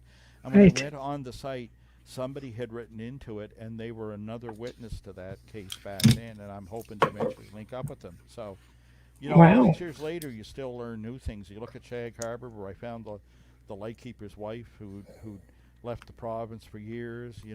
Hmm. Elliot inform me about a follow witness, and there were details in it where I'm sure it's not somebody just trying to attach to their case or bring a little life into it, but there there were things that indicate they were a genuine witness, and I'm hoping to link up with them. So, that's the great thing about being in with the long haul, living in a small area like this where everybody knows somebody, you know, Hmm. and And everybody seems to have their UFO hotspot. yeah, Like, no matter how yeah. small your community is, there seems to be. I've been to many places throughout the Hmm. country or US. There's these little hotspots, but especially near the water. Do you think maybe you guys have a base? Well, that's been suggested. I don't know if there's a base. That's speculation, but I don't know if they would need a base. But I know one thing: they've certainly been seen coming out and entering the water here. That's what I mean. That, Like yeah, Shag Harbor itself was. yeah. So I'm just getting some Shag air. Harbour, Shelburne. I'll tell you how common it is. This is going to sound funny and a little dicey. I think it was back in '94 or so. I bought a really cheap car, um, $300, an old Volkswagen Rabbit. I was really set Wow. for a car. Didn't have a lot of money at the time, Yeah. and I bought this car, and it had a legit sticker on it, but it was in rough shape. But it get you from here to there. Got me to Shag Harbour a number of times in those early days. Right. Well, anyway, I bought this. Believe it or not, this was a trade-in at a dealer. But one day I had a knock at the door at my apartment at the time. I didn't have a house there, and well, it was something. This guy came to the door, and he was some kind of inspector with the Department of Motor Vehicles in Nova Scotia, and you know what departments like that are like here in Canada. These things are. Oh They can tell yes. you how much to charge for potatoes here. You know what I mean? It's like Oh government's yes. into everything. It's not like the U.S. So he Mm-hmm. comes to the door. So right away I'm thinking, oh my God, G-man, at the door, right? So what's he want? And he rattles off something from a piece of paper. There was an investigation. They think there's a problem with the car I bought legally. And I said, yeah. And he wanted to know, and if I willingly give information, they weren't interested in prosecuting me or anything, whether I was involved or not, but they wanted information on this dealership, right? And, I go, I get a complete walk, even if it's my grandson who did it, or, yes, yeah, okay. So I said, well, I have nothing but coming. And I answered his questions, and that was fine, right? Well, I had only been on a couple of local television shows and in that, and toward the end, the guy recognized, he says, you're the guy that, yeah, I said, that's right.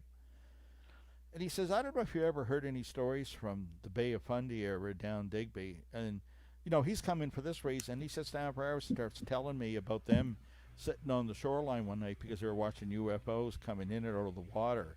And he's with me trying to get a prosecution for this. But he bothered to tell me that story. But it just shows you how common that is. And I can remember laughing. I thought, who'd ever think this?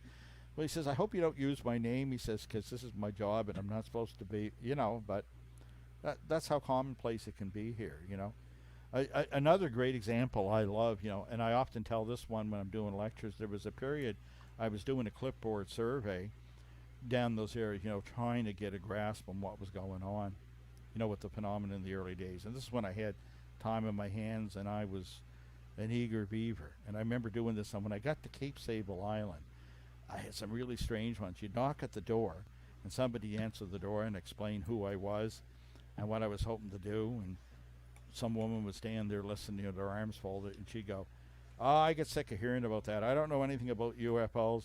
All I know is when them orange balls are down on the beach, Mom used to tell us, and I tell my kids not to go near them. Right. They were just a fact of life there. You know what I mean? It's like, Yeah. it was so incorporated that, and the downside of that, Michelle, is often if there's something and it's at altitude and it doesn't look super dramatic, like the mothership's going to land, if it's just some orb activity, most people don't look at it, or they do, they go, those things, and they just, life goes on. You got to pay the bills, they got to go get the traps in time. You got to go home, make a sandwich. Life goes Maybe. Maybe. on. Yeah. I don't know. I like it. I mean, you guys are in a pretty remote area. Like I wonder if you get, mind you, again, I hear that the UFOs really, there are a lot of sightings in metropolis areas also. But I would think, I grew up north, so it Mm-hmm. was more remote, and we did have more sightings up Well, there. you got to remember up there, unlike downtown Toronto, a lot of the year, you can see the sky. Yes, Yeah. it's It's like true. in Nova Scotia. If you look at all these old reports, I've got some right here beside me, in fact, old Hmm. RCMP reports. If you look at the dates on them, half the time they're September, October. Why is that? Well, that's one of the times of year you tend to have clear skies here. That's I mean, true. a lot of the year we're in a fog bank here, right? No, that's true. Yeah, I mean, growing up north again, it is crystal blue skies. You're yes, definitely going to that's right. see things a little bit differently than, the big city where everything is a glow. Yeah, you don't see much. Here, very fortunate, very, Well, very clear. when that last comet that was near, that was visible at night, right?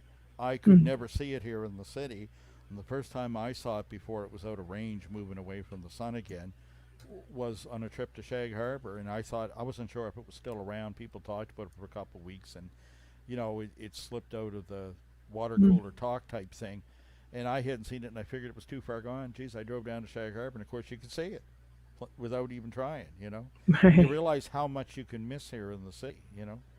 Oh, yeah. Yeah, I believe so. I think too, people are too busy, doing this.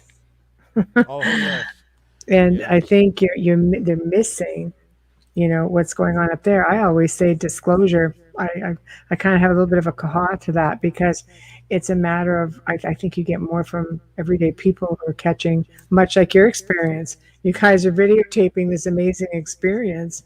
People are yeah, doing this all over the world. A friend of mine just sent me an amazing UFO photo that he took a few days ago when he was in the south of France. He goes, "Oh, hey, I was up on this mountain, thought you'd like this." I'm like, broad daylight. I mean, Mm. that's something else. Like, I don't think I've ever seen one in broad daylight. Well, that was the shocker for me on the Cape Sable sighting. We were, like I said, 3 o'clock in the afternoon on a bright sunny day in September. You know, you feel privileged. I'll tell you when you see it. Somebody said, do you ever think you'll have another sighting? Because I was 12 before I had one. That, you know, it'd been that long since I'm 66 now, right? And I thought it would never happen again. But in 2018, to catch that lengthy daylight sighting and so many witnesses standing around with you, and to get some video of it and everything, it's like Pretty impressive. that was a good day. That was a good day, Michelle. I mean, some people say, well, that was a great day when you got to visit this city, or I wouldn't mind south of France, or you were on a show, or you met somebody you always wanted to meet because of your work. But you know what? Mm. Nothing tops that. To be in down there and you're looking at that and you go, that is something that's the holy other. It, That's it is. I can't believe it. yeah. It lasted. Like, it was a pretty long event. Well, that's right, and that's the incredible thing. And as it played out, it was emotionally draining on the witnesses. As I tried to describe, and it was a full range of reactions. Although some had none, some of them were just like, "What's that?" I don't know Hmm. what that is, and they'd walk away. But for many of them, it started becoming emotionally draining. It was like they were oxygen drunk. They were hyperventilating, and sometimes it was euphoric, and sometimes, they were a little distraught. But it definitely had an effect. You need two things for a sighting or an encounter. You need a UFO. You need a witness, and it's that human element that is just as enticing. Like I say, the longer it played on, I didn't want to take my eyes away, but I found myself more and more watching the people too. Yeah, yeah, because that's Yeah. that's an amazing experience. But to experience it with so many other people, and you're witnessing the same thing, that's pretty incredible. That's a pretty special moment. Yeah, it was reassuring. It was like you Hmm. looked at it and you're like, because after a while, it can seem kind of academic to you, and it's like, yeah, but it's so hard and it's never going to happen. And I think about how many people when I'd interview about a UFO experience, and I would often ask them, well, do you think it'll ever happen again? And some would say, oh, I don't think I'll be that lucky. I keep looking, I keep thinking I'm seeing something, but in the end, it's not. And then Hmm. others would say, well, I don't know. And, for some of them it was negative, and some of them were in the middle. And for those ones, I'd usually say, well, would you want your children to experience it? And they'd go, no. But, Hmm. That's a wow, yeah, tough to one. me, it charged my batteries. It was like, yeah, oh, It gives you a little bit there is more some magic, oomph it to is in keep going, there. doesn't it?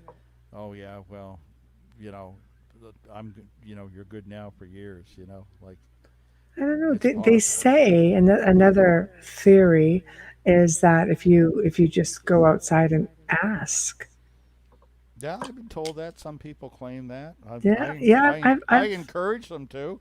I don't I see have why I have a not. few. I've had some You know. guests come on and say, I just went Yeah. out and I just asked. I'm like, just like that. Well, shit, I've been doing it wrong the whole time. Mm. you It know. hasn't worked for me in life for too many things I've asked. Like I'd like a '59 Les Paul or Sure, yeah, sure. a pre CBS Strat or something, but Yeah, hasn't appeared yet. I have to be happy with my old Telecaster, so. right. I don't know. I mean, I don't know. Seeing a UFO. But it just goes to show if that's a fact, then there's intelligent life there. Mm. But There's yeah, something. people say that, and early on when I was so serious and overwrought with this stuff, it used to bother me when people would say something like, "Well, I'll just wish for it and it happens," or "Do you think it could happen?" Hmm. And I was like, oh, "I don't have time for that." Nowadays, I'm just like, you kind of mellow out, and it's like, yeah, who knows? I'm just glad that I've met the people I've met, and you've had the experiences you've had, Hmm. and your mind was open to it, and you know it's better Hmm. than collecting stamps. Yes, there is life after high school. That's There's important life to me after who's high not an school. academic. Yeah. That's important for me, somebody who's not an academic or a scientist, right? I just Right. kind of threw myself at this thing and was persistent because nobody else seemed to be doing it here, you know. Hmm. And I was glad that I've seen a few of these cases gain their own momentum. And it was like, yes, I was right. There's something there. But there was nothing, you know, they say seeing is believing, Hmm. but seeing is more than believing. It was life affirming. It really was for me there that day. I'm like, yes, you're not wasting your time. You But know, now you that you've knew had it. this like amazing sighting, Mm. do you think you'll find yourself helping people who claim to have been abducted a little bit more, like Heather, people in her situation? Yeah, possibly, Yeah, possibly. You know, the trouble is, you know, everybody wants me to do something. I mean, uh, that might be the key, though.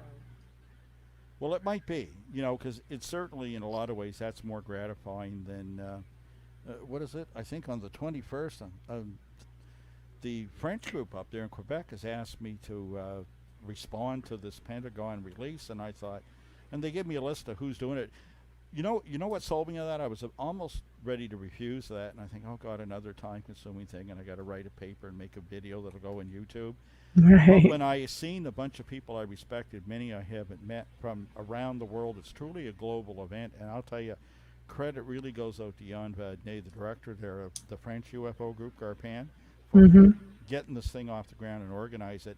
And because on the 21st, we're going to have people respond like from, you know, Buenos Aires, Paris, Spain, you know, even the U.S. You know, Jan Aldrich is going to contribute, right? Hmm. Who, you know, I worked with in a couple things years ago. And So it's called the International Academic and Civilian Ufological Community's Response I to was the going to U.S. have, Government Pentagon and UAP Task Force, uh, a uh, multi-metropolitan international press yeah. conference. I like it. I had Yeah, it well, queued up. I just like it because, you know, it should bring out that worldview, right? And the Right. people that are involved, it's a real mix. You get people that on there that are going to contribute, that are going to be pro Do you about want me this to go thing. through the names or do you want me to? Oh, Because I have it no, up on no, the I have no screen. needs. I just brought this up because it just shows the range. This is such a contrast to going to Shag Harbour and knocking on doors or, hey, I know, and all of a sudden you're but I amongst. think this is important too because, you know, I think it's important that the nation and these different views, you know, get to respond to the American situation in the U.S. Right. Hmm. The other thing I like is that this Quebec group has they're trying to bring people together. You know, there's so much schisms and fighting within the field, right? And Uh, I've been really impressed, you know, in what dealings I've had with them that their mission is very much the opposite. They're not trying to bend arms or change anyone's mind, but they're trying to bring this field together, you know, right. and that can't help but be a good thing. You know what I mean? But I Hmm. like the idea we're going to get international views in on this, you know, and hopefully we'll change their mind about us, you know, because when I've done European productions, like for a show, say, or you know, a Japanese magazine interview or TV in Finland or something, when they come here, it hasn't happened during COVID, but it has happened before. You Hmm. know, they look and they're puzzled, you know, and they describe us. They go, North America, the last bastion of the ETH. Well, you know, hopefully we'll change their minds about us too, because there's people like me who are a little open-minded, and there are certainly more than me. And there are people here that are so far down that range, they look at me and say, he's so close minded. But that's good. But we all get together, and I think this thing, you know, it's going to be a meeting of the minds for a change, and I think it's a good thing. And hopefully somebody from the Pentagon's listening or pays attention to this, you know, and Well, gives one up a can little only more. hope. I'm going to challenge them on it. I'm actually going to name specific cases where they're going to find data because you know, the Pentagon in that release, I forget what page it was near the end, they say that, you know, they got to figure out how to look beyond their own government military files, you know. And I made some suggestions to them where you can go and you're very likely to find something, you know. So Hmm. hopefully they're listening. Hopefully they do. Hopefully they'll have more releases and Well, we can all here's move a forward. question for you, Okay. because a lot of people have speculated that with this preliminary disclosure, Mm-hmm. that they feel that they're going to be leading to like false flags, fear mongering. Oh no, we're going to be under attack. You get the TikTok video, you get things that come up, but they're always like they're being chased or under attack. They're not really just saying, "Oh yeah, well we're just seeing these things flying around. They're not bothering us." What are your thoughts on that? Like, do you think that this could be like some kind of interstellar War of the Worlds thing, or do you think that this is just a fear tactic, or is it anything? Right? A fear tactic from who? The The aliens up military, close, the yeah. Oh no, military. we're under attack. There's Oh, reason we need to fear these people. I mean, Stephen Hawking believed that we should oh yeah, never yeah. He, project yeah, out to space and yeah, make us get yeah. it would be a weakness to us. Yeah, yeah, yeah. No, that was kind of unfortunate. I was surprised at his point of view, where Yeah, we shouldn't send any messages out there, and any true yeah, contact, he said, would likely be what, unpleasant and harsh. You yeah, know, maybe reimagine that movie Independence Day again. When yeah. Rick I'm starting to Stevens. think, you No, know, my view is probably more like to pick another European, like somebody like Brian Cox. right. Who is much more the humanist and thinks, look, if somebody's going to span those distances or come this far, oh my God, they would have the power. They wouldn't need us for food or breeding stock or any of this foolishness. They could easily Hmm. solve that if you can span the distance by whatever, or the dimensions, Do you or think that whatever if it is that's anything, they're just coming. sharing space? I don't know.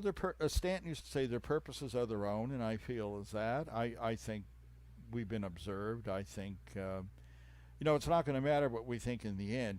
There's little we could do about it, right? Right, But I right. don't think there's any reason to be fearful. We would have known long before now. Hmm. I It can seem fearful. I mean, even when you look at some of the pilots and some of the points they pick out are good. There were near misses with these things. There was a near miss the night before in Shag Harbour, right? Yeah, This happens. You think about the old Spielberg movie, Close Encounters of the Third Kind.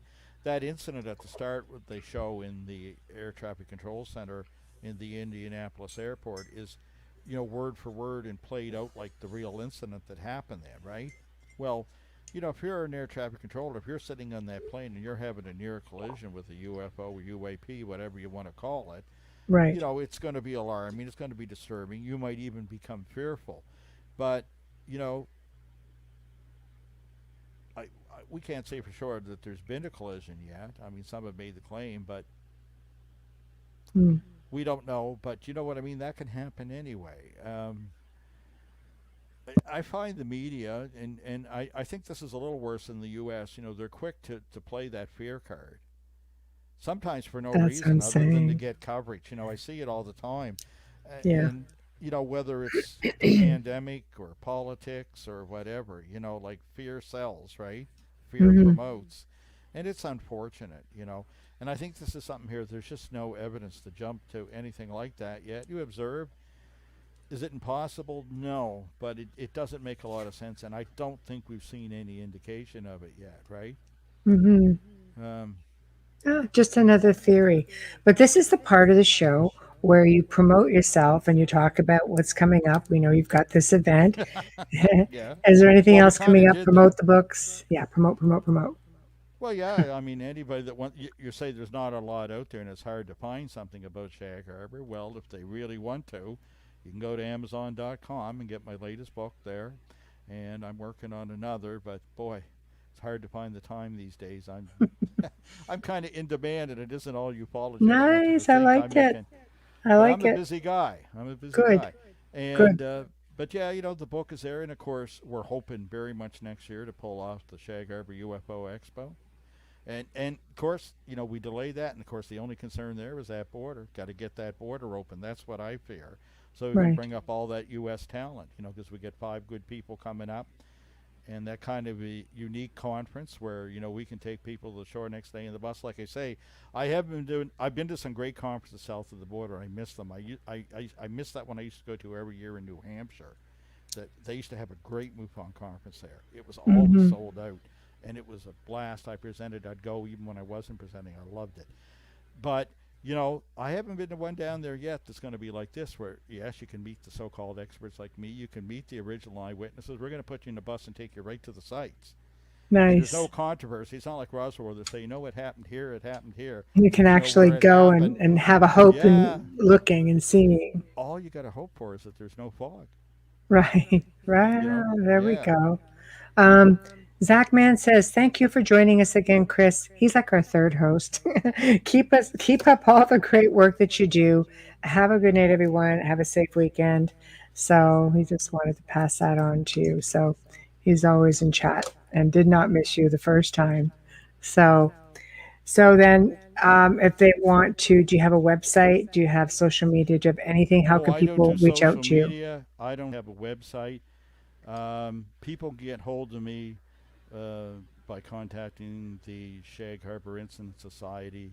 They have a website. They're a bit of a buffer zone, but hell, they'll get through to me on anything, right? They'll get through to you and just Yeah, keep the I'm kind of crazies a away. digital hermit. In the early days, I went on social media and I thought, "Oh my God, I can't keep doing this." You know what I There mean? we go. There's And only Wayne so says much of me to go around, right? that's hard. But anybody really needs to get hold of me. They always seem to be able to. And like I say, they can start there. People in Shag Harbour will talk to you. They'll show you the hospitality. The message will get Right. through to me. Elliot knows how to get hold of me. You guys know how to get hold of me. So there you go. I rely on my friends. Nice and easy. So, okay, if you really need to get a hold of him, I'll be the buffer. You can message me. Yeah. So Wayne says, "Thank you, Chris. Always a pleasure hearing you, sharing all your stories. And thank you. You folks are the highlight of my Thursday evenings. Well, thank you. Wednesday, too, I hope. So, but Chris, thank you so much for Thank joining you me for your again. interest. Always, you know, Sorry about the technical glitch. it happens. It's live radio. It I'll know happens. how to fix it the next time. It's never There happened we go. before. Yeah.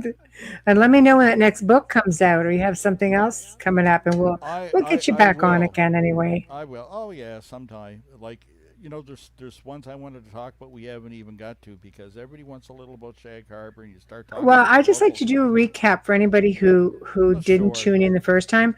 So the next time we're booking into the We'll new do year other now, so we provinces. can. We'll do PEI in Newfoundland next time. I like it. Yeah, I I've been like it. there. They know me. Okay. I'll get you back on for sure. I love it. All I right. love the God bless you. stories. Goodbye. Bye. All right, darling. Thank you very much. Night, night. Bye. Well, we've come to the end of another fantastic segment here on the Outer Realm. Thank you for tuning in this evening. Thank you to everybody in chat.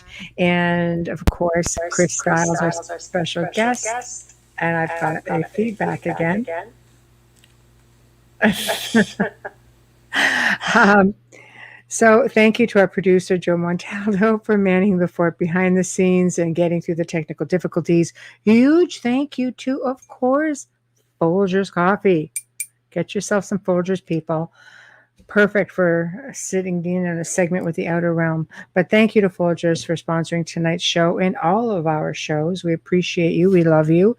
Remember to stop by the UFO Paranormal Radio Network YouTube channel, and of course that funky one that we keep getting, which is why am I brain tooting?